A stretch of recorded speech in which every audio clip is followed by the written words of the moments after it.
In the shadowed heart of 16th century Chile, where mist clings to the dense forest of Araucania like a shroud, a legend was born.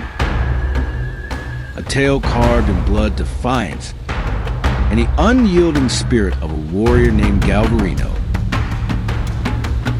His name echoes through the ages, not as a mere man, but as a specter of vengeance, a Mapuche warrior who turned mutilation into a weapon and despair into a battle cry.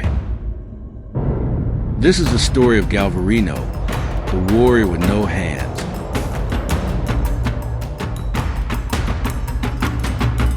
The Arauco War began as a clash of worlds, a brutal collision between the Spanish conquistadors, hungry for gold and dominion, and the Mapuche people, fierce guardians of their ancestral lands. In 1536, Diego de Almagro's expedition first met the Mapuche near the Nubel and Atata rivers, a skirmish that left the Spanish wary of their ferocity. By 1541, Pedro de Valdivia founded Santiago, pushing deeper into Mapuche territory, seeking to enslave the indigenous people for labor in gold mines. The Mapuche, divided into groups like the Picunch, Willish, and Mapuche proper, united under leaders like Capalacan and Lautaro, a former Spanish auxiliary who turned their tactics against them.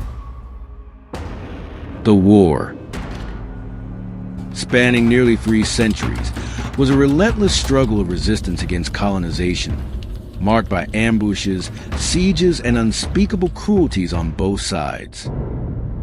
In 1557, the Spanish governor Garcia Hurtado de Mendoza, a young and ruthless commander appointed by King Philip II, sought to crush the Mapuche rebellion. His forces, armed with cannons, crossbows, and cavalry, were a technological terror against the Mapuche's wooden spears and slings. Yet the Mapuche, under the leadership of Toki Capalacan and his lieutenant Lautaro, fought with guerrilla tactics, striking from the shadows and vanishing into forests. Their resistance was a thorn in the Spanish crown's side, a defiance that refused to be tamed. Enter Galvarino, a young Mapuche chieftain whose name would become synonymous with courage and horror. In November 1557, at the Battle of Lagunillas near the Bio River, Galvarino led a division of Mapuche warriors against Mendoza's forces. The Mapuche outnumbered the Spanish, but the invaders' artillery and disciplined tactics turned the tide. After hours of brutal combat, the Mapuche retreated, leaving hundreds dead and 150 captured, including Galvarino. What followed was an act of cruelty meant to break the spirit of a people. Mendoza ordered the prisoners mutilated. Some lost their right hand and nose, but Galvarino, as a leader, suffered a fate more grotesque. Both his hands were severed.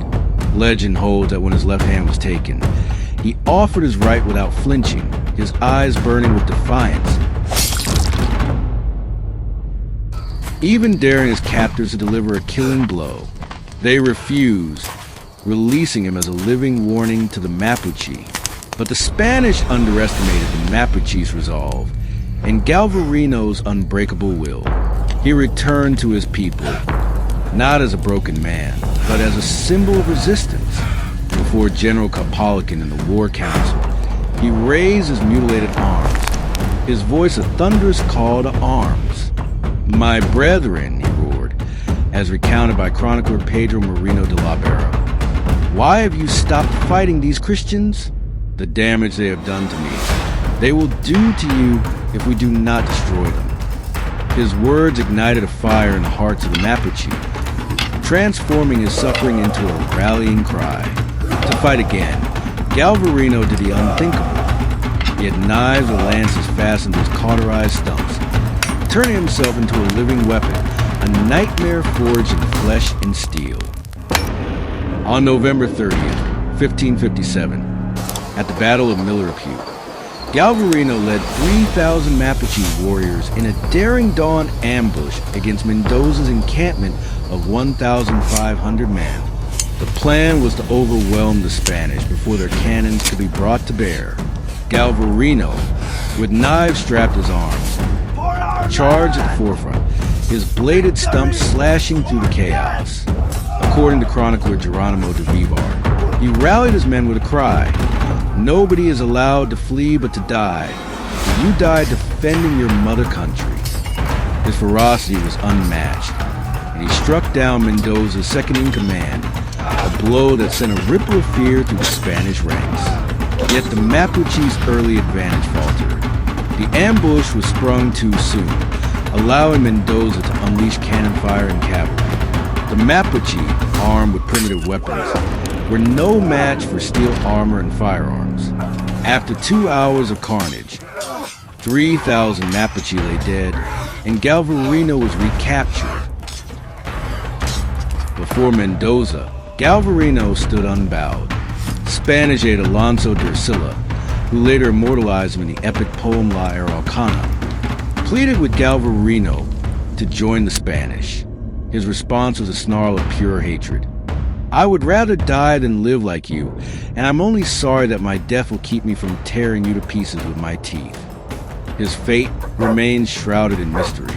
Some say Mendoza ordered him thrown to the dogs, a gruesome end meant to terrify.